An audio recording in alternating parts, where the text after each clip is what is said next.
Una muna, ma'am, nag-file kayo ng Senate Bill number 1801 na naglalayong i-double yung income ng farmers. Can you give us some details? Paano po yun kapag naging ganap na batas? Okay.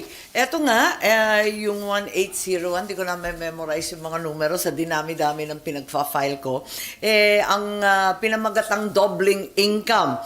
At eto nga, ang effort na gawing pulisiya ng pamahalaan, ang pagsasama-sama ng lupain, at alam naman natin na tingi-tingi talaga naman, tig-kokonte, patse-patse, tig-maliliit ang ating mga lupain. Ang pag-aari dito sa Pilipinas, wala pang 2 hektarya kada magsasaka na marginal.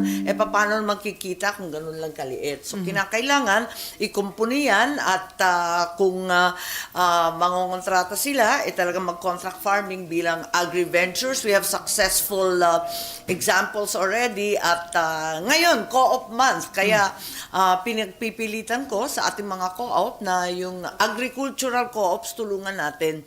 Kasi ito ay isang pamalo. So, yun yung sinasabi ko. At nakita ko nga sa dyaryo, first time na naman na hinatol ang Pilipinas na bilang isa sa pinaka-food poor, most high risk sa food vulnerability. Lumabas na naman. At sa kasamaang palad na samahan pa yung balitang yan sa pagtataas ng crudo or ng diesel na siyang ginagamit sa pangingisda at sa pagsasaka ng halos 3 piso kada litro. Ang taas nasa 265, 285 kahapon o nung Martes ba yun. Kaya't hindi maganda yung ating hinaharap sa agrikultura, kailangan tutukan ng puspusan. So, ma'am, yung bill na yun ba? Dahil yung concern nyo, baka dumating sa punto na maging dependent tayo sa imported na pagkain kung hindi na may encourage yung marami nating kababayan na magsaka? Yes, kapag hindi kumikita ang agrikultura, nakita rin natin last week, nakaka-alarma.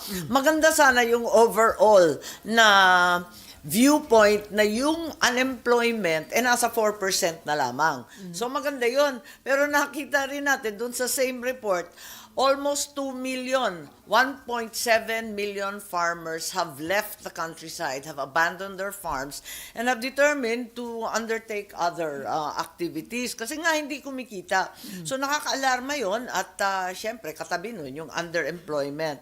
Ngunit kapag dumoble ang kita ng magsasaka, kitang-kita kaagad ang resulta. Kita sa ekonomiya at sa negosyo, kita sa kalusugan ng Pilipino. Kaya 2 linggo na lang mag-aani na, biglang tinamaan ng bagyo, di dapa-dapa na naman yung palay, nakakaiyak Kaya't kinakailangan siguro magbigay ng konting sustento. Hindi barya-barya to at hindi na limos o ayuda na hindi mo malaman kung kailan darating, kundi yung buwan-buwan na aasahan para at least kahit papano may fallback, may cushion yung mga magsasaka.